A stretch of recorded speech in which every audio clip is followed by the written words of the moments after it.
Okay. Seemed like the first half, you guys had a lot of the pressure going, and then the second half, Louisville kind of found their footing a little bit. What was your overall take of the game? I mean, we just didn't, we didn't play particularly well. We didn't really connect for possession much. We got pushed off a lot of balls. It seemed like they were able to hold on to balls. We got pushed around.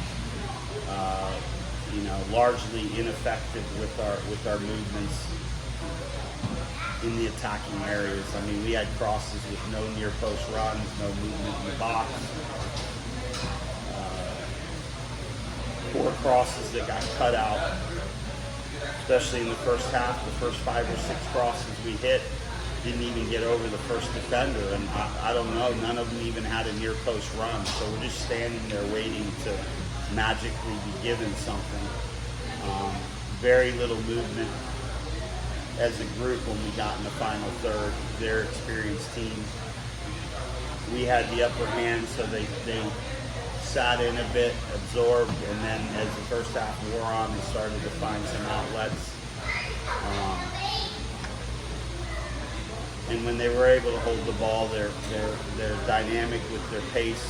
They have good movement, guys that will run in behind you, and a lot of pace out wide. So overall, I mean, we did fairly well to limit their chances, but we were exposed a lot defensively, especially in the second half. And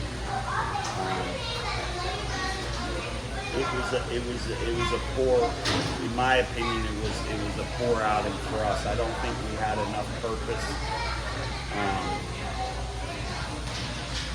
When we did get in the final third, I don't think we squeezed space well. So there were times where we could have pressured, but we had guys pressuring on our backs way too deep.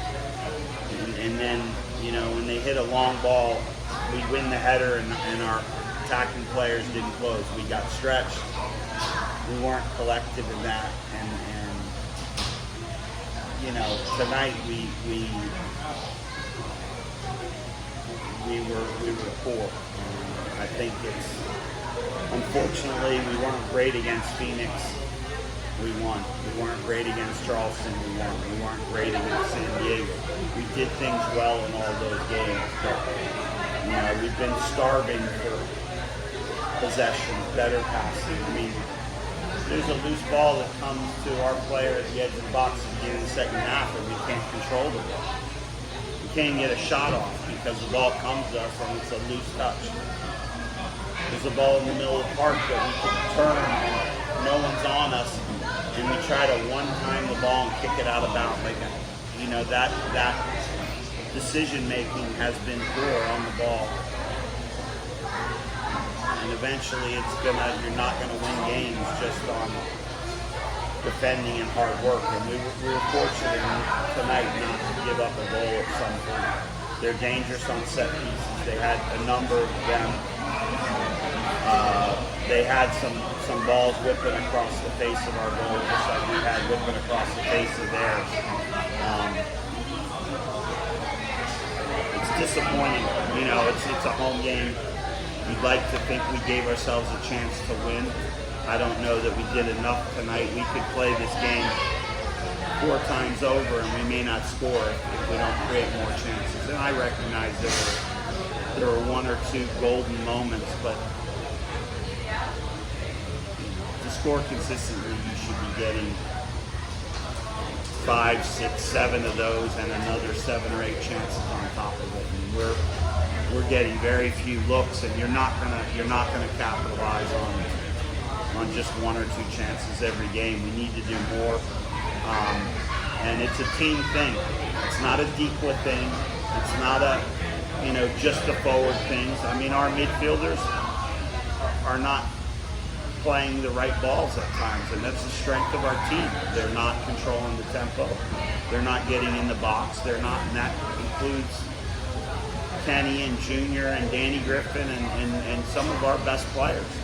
It's a team thing. The quality of the crosses from our wingbacks has to be better. The movements of multiple players have to be better. We have to attack corners and set pieces better. That includes the center back.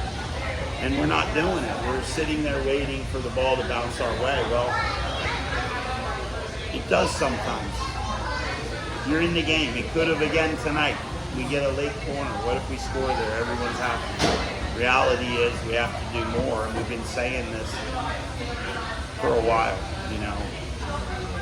We've got to put this one behind us quickly because you got Sacramento coming in next week, and then you have a road game out to Louisville. So the next 2 weeks are not going to get any easier. We have to find a way to get better between now and next weekend. Yes. Coach, how is Albert recuperating from his injury, and what is the timetable for seeing him on the football pitch? Yeah, I mean, it's irrelevant because I don't want this to be about Albert Beekler because it's not. I hope he's back in 3 or 4 games, but we're not going to rush him if he's not ready. He hasn't been cleared for full contact training yet. That's in the not too distant future, but then it may take a couple of weeks before we feel like he's in practice able to go full speed and stick his body in front of a charging defender. Like the reality is things we'll look for in training before we throw him.